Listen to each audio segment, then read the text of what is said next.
नीतीश कुमार वाला फॉर्मूला अपना रहे हैं निशांत। जानिए कब होंगे कैबिनेट में शामिल। नमस्कार, आप देख रहे हैं सिटी पोस्ट लाइव। मैं हूं सृष्टि राज। निशांत कुमार के समर्थकों के लिए अच्छी खबर है। वे बहुत जल्द सरकार में अहम जिम्मेदारी संभालेंगे। वे लालू यादव के बेटे तेजस्वी यादव और तेज प्रताप यादव नहीं बनना चाहते, जो राजनीति में आते ही डिप्टी सीएम बन गए। पार्टी की एकजुटता बनाए रखने के लिए वे राजनीति में आ चुके हैं। उनकी प्राथमिकता पार्टी को पहले मजबूत करना और अपनी स्वतंत्र पहचान बनाना है, और वो मंत्रिमंडल में शामिल होंगे। अब क्या है और क्या होने वाला है, इसके ऊपर विस्तार से जानकारी देंगे chief editor Shrikant Pratyushar. Sir, Nishant Kumar अपने पिता नीतीश कुमार की ही राह पर चलते दिखाई दे रहे हैं।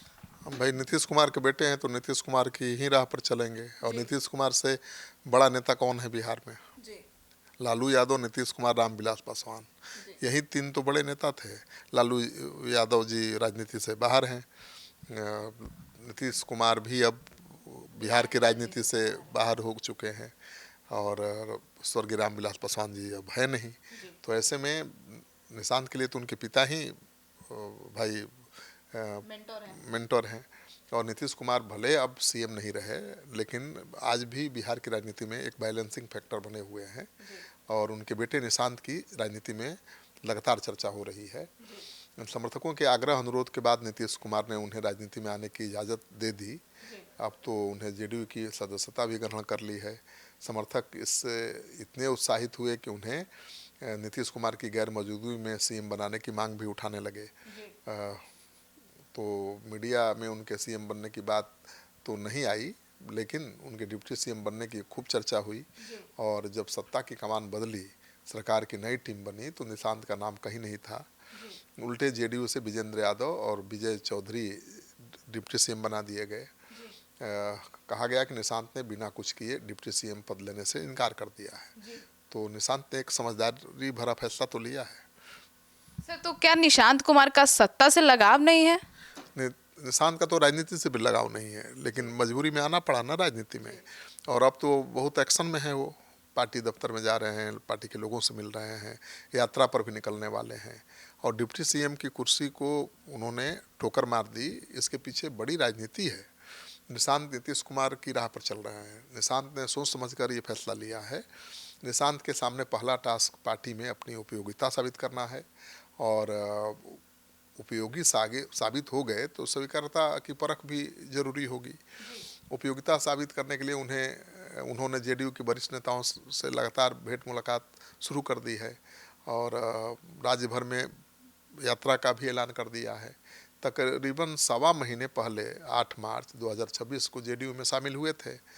इतनी जल्दी मीडिया डिप्टी सीएम और मिनिस्टर बन जाते तो विरोधियों को उंगली उठाने का मौका मिल जाता।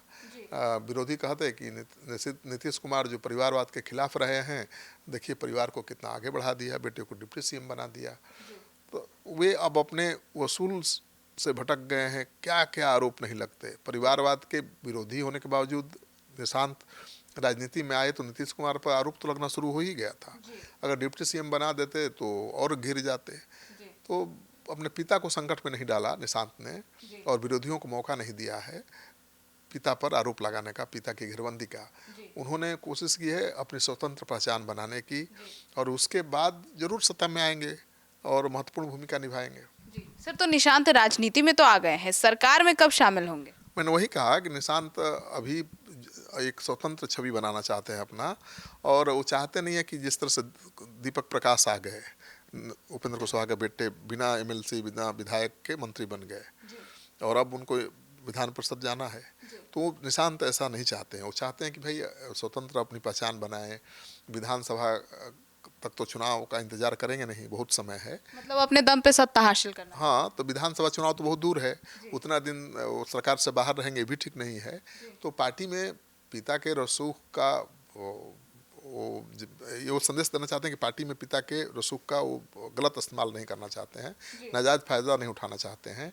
और अब जो एमएलसी का चुनाव होना है मई में, तो तो मुझे लगता है कि उसमें वो चुनाव मैदान में उतर सकते हैं। नीतीश कुमार ने सिर्फ एक बार विधानसभा का चुनाव लड़ा था, आप जानते ही हैं। उसके बाद वो लगातार विधान परिषद के सदस्य बनते रहे और मुख्यमंत्री भी रहे। निशांत भी उसी लीग पर चलेंगे, उन्होंने अपनी राह चुन ली है और विधान परिषद के रास्ते संसदीय राजनीति में प्रवेश करेंगे। एमएलसी भी राज्यपाल के कोटे से नियुक्त नहीं होंगे, ऐसा कहा जा रहा है। वो निर्वाचित होना पसंद करेंगे। तो इसी साल जून में एमएलसी की 9 सीटें खाली हो रही हैं। 2 एमएलसी सीटों पर उपचुनाव भी होना है। जेडीयू के पास अपने एमएलसी चुनने के लिए पर्याप्त संख्या बल भी है। इससे ये पता चल जाएगा कि निशांत की पार्टी में कितनी स्वीकार्यता है। फिर उन्हें एनडीए सरकार में शामिल होने पर कोई एतराज भी नहीं होगा। चूँकि जेडीयू कोटे से पहले ही 2 डिप्टी सीएम बन चुके हैं, तो हो सकता है वो डिप्टी सीएम नहीं बन करके मंत्री ही बने। तो डिप्टी सीएम मंत्री में क्या फ़र्क होता है? विभाग अच्छा होना चाहिए, जन सरोकार से जुड़ा होना चाहिए और निशांत को इतना तो सहूलियत मिलेगा ही, नीतीश कुमार का बेटा है तो। सर, तो कैबिनेट विस्तार कब तक होगा? देखिए, नई सरकार में सीएम समेत अभी सिर्फ 3 लोगों ने शपथ ली है। सीएम के अलावा 2 डिप्टी सीएम हैं। मंत्रिमंडल का विस्तार होना भी बाकी है। बिहार में विधानसभा की 243 सीटें हैं, इस हिसाब से 36 मंत्री बनने हैं। लेकिन मतलब 3 ही बने हैं, अभी 33 सीटें खाली हैं। चर्चा है कि बंगाल विधानसभा चुनाव के नतीजे सामने आने के बाद मंत्रिमंडल का विस्तार होगा। बंगाल चुनाव के नतीजे 4 मई को आएंगे और मान लीजिए कि इस बीच निशांत जेडीयू विधायक दल की बैठक में भी भाग लेंगे। हो सकता है कि वो नेता भी चुन लिए जाएं। 20 को होना है विधायक दल का और उसके बाद वो चंपारण की यात्रा पर भी निकल जाएंगे। तो मुझे लगता है कि जब तक मंत्रिमंडल का विस्तार होगा तब तक अपने यात्रा का एक चरण पूरा भी कर लेंगे और हो सकता है कि मंत्रिमंडल में शामिल हो जाएं विस्तार में। अगर विस्तार में भी नहीं हुए तो आगे 6 महीना यात्रा पूरी करने के बाद वो शामिल हो सकते हैं। निशांत को कौन रोकेगा? उनका मंत्री बनना तो तय है, पर सीधे मंत्री बन जाने के बजाय वो पहले एमएलसी बनना चाहते हैं और जनता के बीच अपनी अलग पहचान बनाना चाहते हैं, स्वतंत्र पहचान बनाना चाहते हैं। तो सुना आपने, तो अब निशांत कुमार राजनीति में तो आ गए हैं, पर अपने पिता का जो कद है उसका गलत इस्तेमाल नहीं करना चाहते हैं, इसलिए वे भी राजनीति में अब एक्टिव हैं, लोगों के बीच जाना चाहते हैं और पहले एमएलसी बनना चाहते हैं। अब निशांत कुमार की सोच और उनकी रणनीति को लेकर आपकी क्या राय है, जरूर बताइएगा। धन्यवाद।